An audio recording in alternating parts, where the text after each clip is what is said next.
Hi guys, I'm back with Primal Postures Part 2, and I'm going to try to fit this in before some rain comes.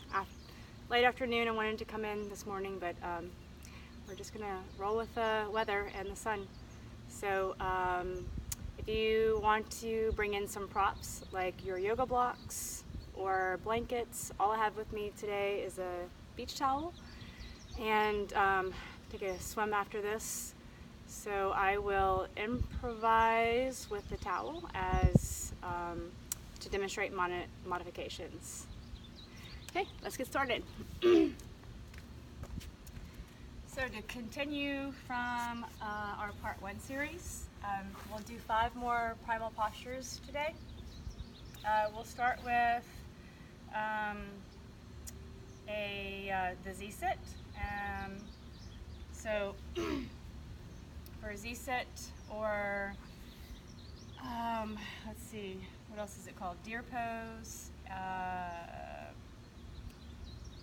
forgot what the other one is. Basically, you're going to bring one leg in front. It's about at a 90-degree angle. Placing that knee kind of close to the foot. It might be a little wider apart if that feels more comfortable. This back foot can either flex. If that's really uncomfortable, it can point. These are actually 2 different postures with the foot pointing, but both are similar in the leg position.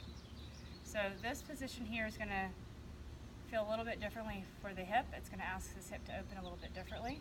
I like to start with the foot flexed and see what's available there.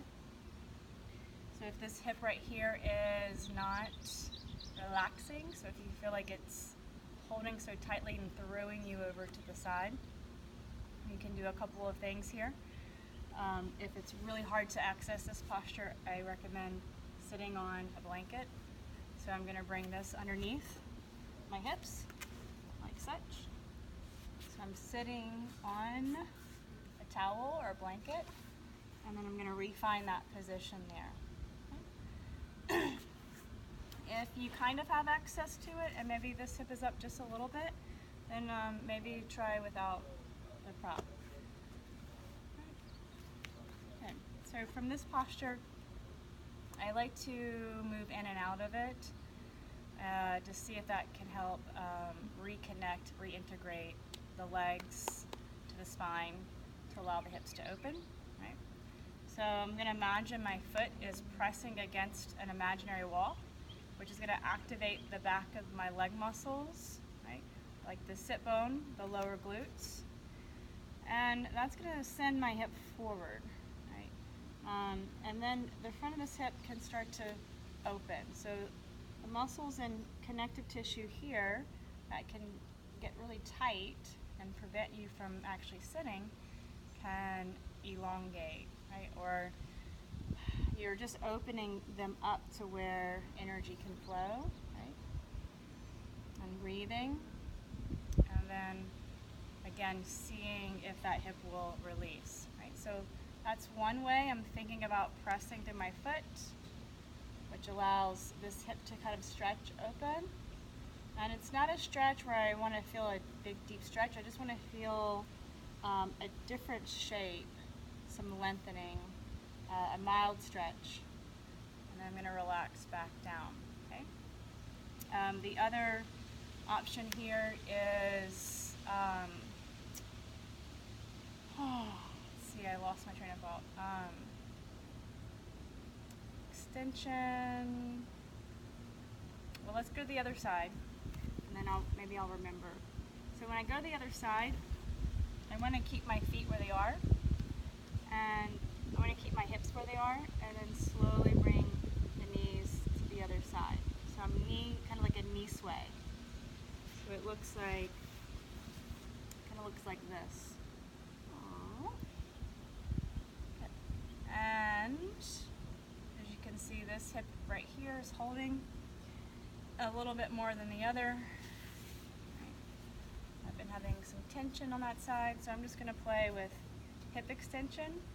So I want to feel the back of my leg wake up to help support the opening of this hip. I'm going to connect to breath.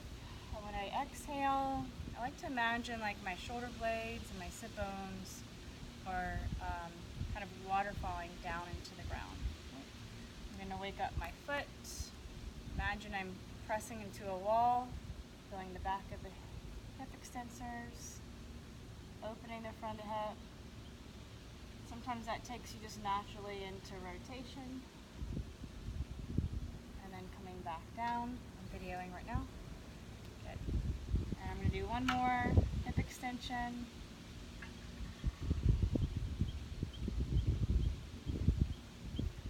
And releasing back down. Good. Going to the other side, checking in.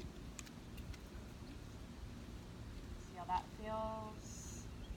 And I can play with changing my position, body position in these postures. So once you're able to access the ground, so the beginning step could be just like hopping up, maybe being able just to visit that posture for just a couple of breaths, and then your body may need to move out of it and come back into it.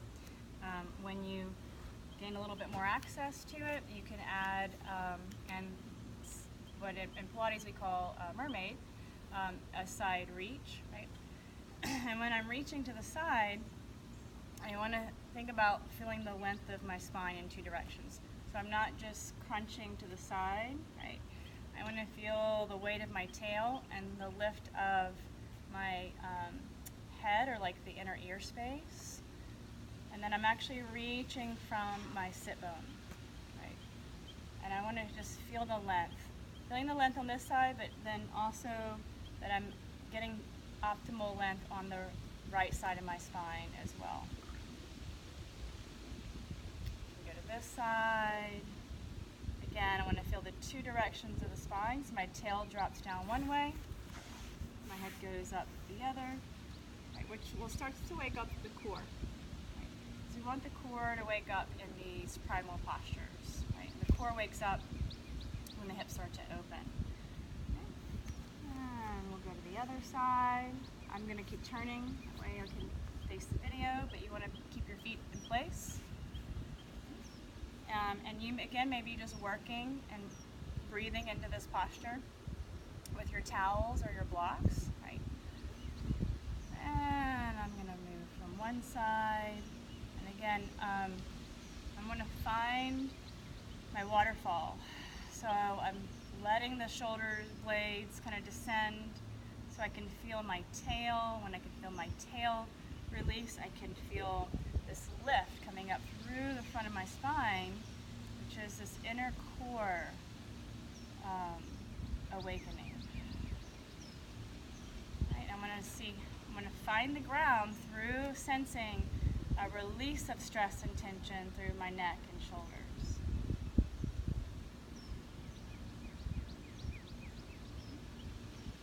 Finding breath, shoulders waterfall. Try to feel this reach actually coming through that right pelvic half, through the tail dropping. Okay, so that's side saddle or Z-sit posture.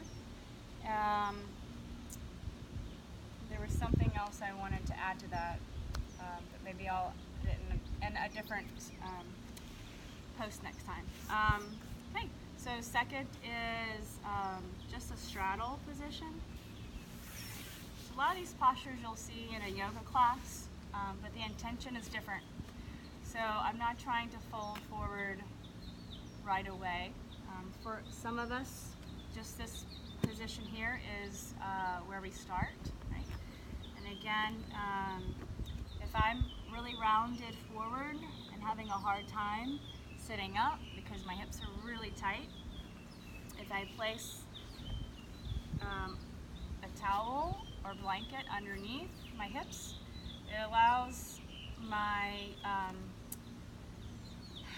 my hips to feel more relaxed. I'm bringing the ground up, and so when the pelvis can drop, the core will start to naturally awaken. So that's what we want in our primal postures.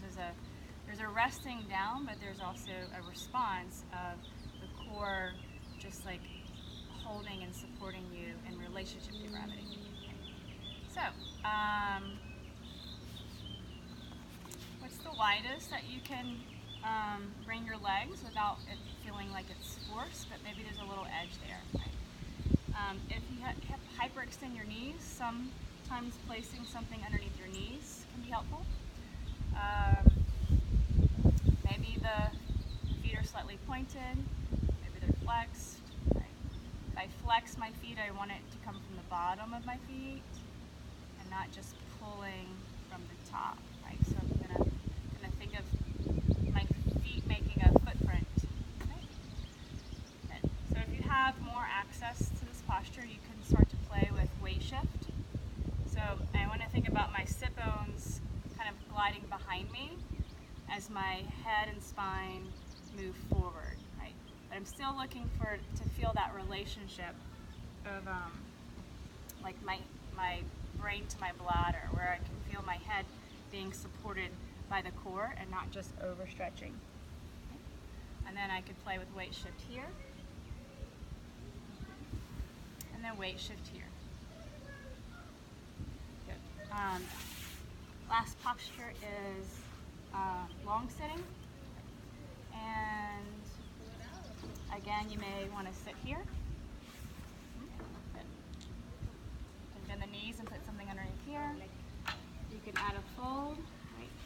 Being mindful of where your head and pelvis are. Okay, so now I'm going to give some variations of that wide angle sit, and also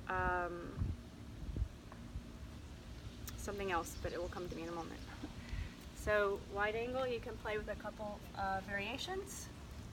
Again, you can stay on your blanket, extra mat, right? So from wide angle, we can also make this a little more accessible is to bend one knee, right?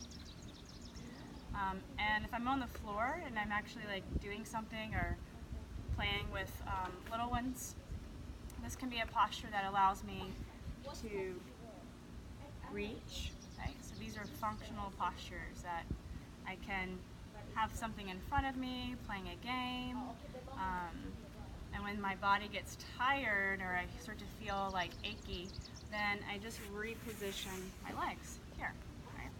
And I'm noticing when you do this practice alone, you can kind of notice like what leg, which side may have a little more tension in different areas. So it could be like your right inner thigh is tight on this side, and you could maybe feel that in your hamstring or in your hip flexor. So just noticing those areas is a way to know where you are when you start your practice and to see what unravels and what connects as you move through. Yes, so those are two variations. Again, we weight shift, right, to play with being able to function and utilize more space around me. And so then this leg can start to spiral in, and it spirals out. And see how the spiral of the leg in allows the spiral of the spine, and then I can reach and grab what I need to reach. So I'm moving from my foot to hand through my core. So we'll do wide-legged into a kind of a functional movement pattern that will help access cross-legged posture, if that's also one that's not as comfortable for you. So legs again, not quite as wide as you had for your V-sit. And I'm going to just play with the spiral, inner spiral of the left leg, and noticing how that moves my hip. Now, if I turn my leg and it doesn't move my hip, it means that that flow, that neurology isn't there yet. So you just practice like trying to sense like a wave. As the inner spiral moves in, my hip follows, my spine follows, my eyes are softly gazing around, and then one side may get that a little bit clearer. So I'm going to rotate right side, inward. If it feels too much like a stretch, I can bring my legs closer in. And, yep. So that side didn't want to spiral. I'm going to just play with it a couple times. Didn't really memo. There we go.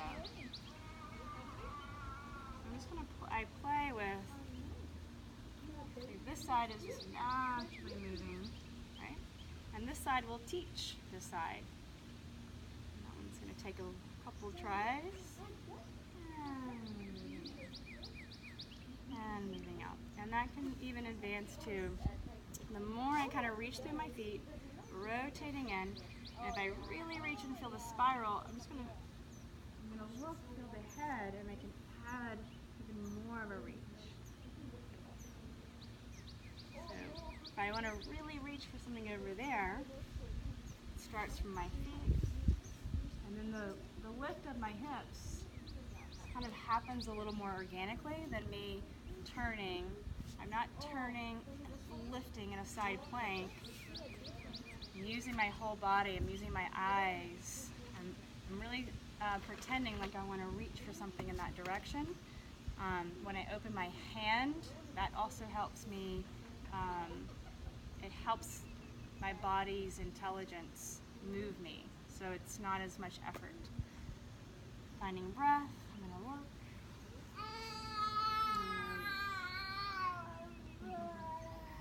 And I'm going to look. And I'm going to reach. Yeah. Okay.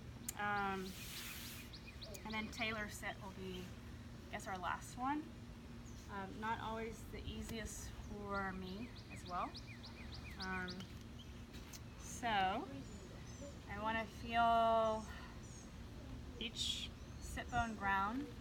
If I hold my ankles and I give a little bit of pull up, right, that actually allows my tail and my spine to release, which wakes up my core. Right? So then my core starts to hold me here versus grippy inner thighs and hip muscles. Right? So I'm going to breathe in. As I breathe out, I like to imagine my shoulders waterfalling, feeling my tail, and right now I'm feeling a little more weight through my left sit bone.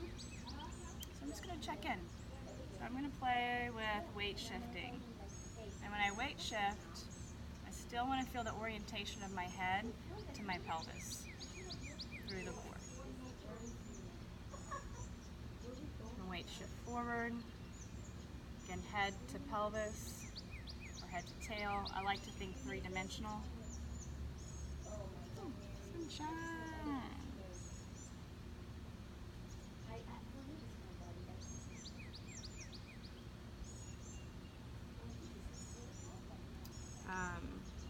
And so this is called Tailor sit in the Primal, from a Primal posture perspective, that when there was work to be done, you could hold the material between your feet and then work with your feet as like the clasp or the holder of whether you're weaving or braiding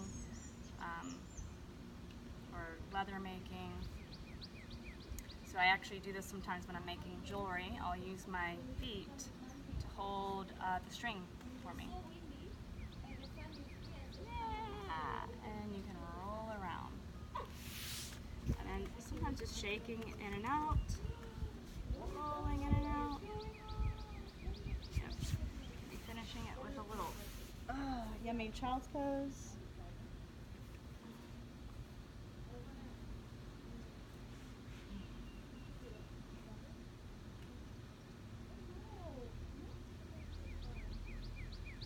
I'm just going to play with kind of this gentle rocking. So when my knees go to the right, my head's going to pour to the left. And I want to think of weight in my head, weight in my spine, my ribs, and my pelvis.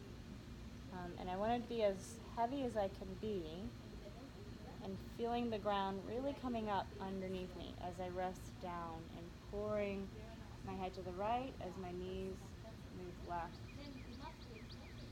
I want to feel like I'm massaging my back.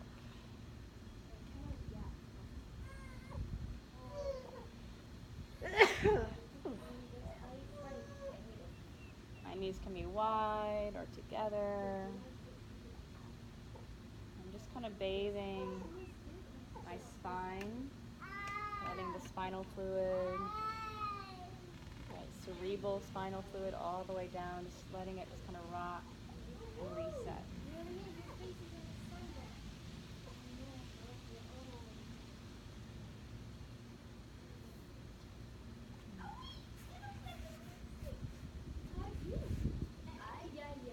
Applying knee sways.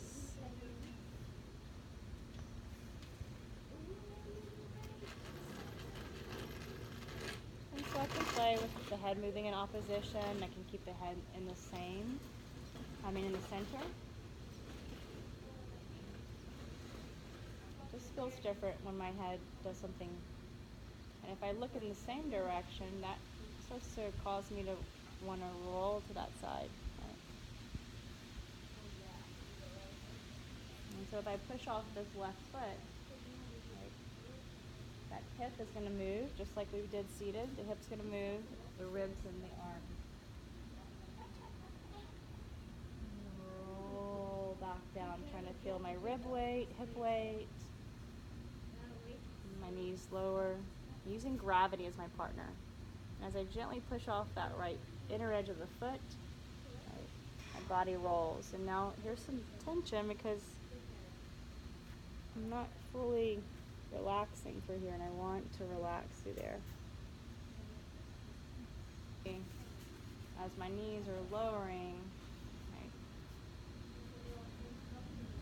and I roll to the left side, right? If I'm here, that means I'm holding a lot of tension on that side of my body.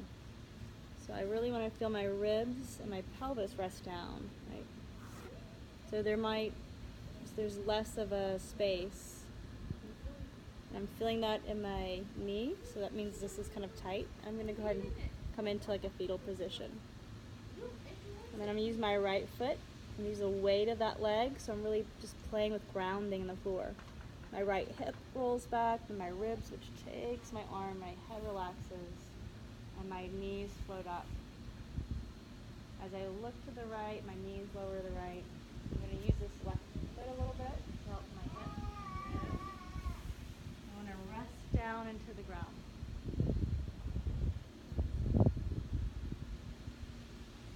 And these are called baby rolls. And baby rolls can help you feel where you're sticky and not moving, right? Which often shows up in our gait patterns.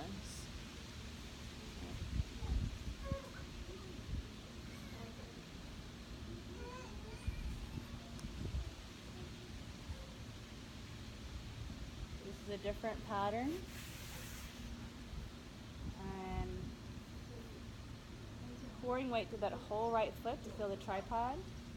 I'm already feeling a little sticky through my right side. I've got some stuff going on in my body right now.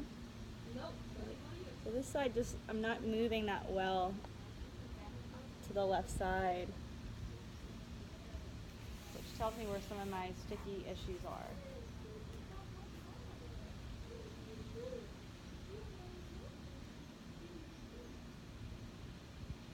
And I've actually been blaming my left side, and it's actually feeling like my right side that's sticky.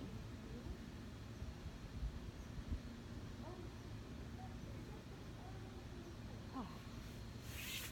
Yeah. And then I'll roll to one side to come up. Rolling.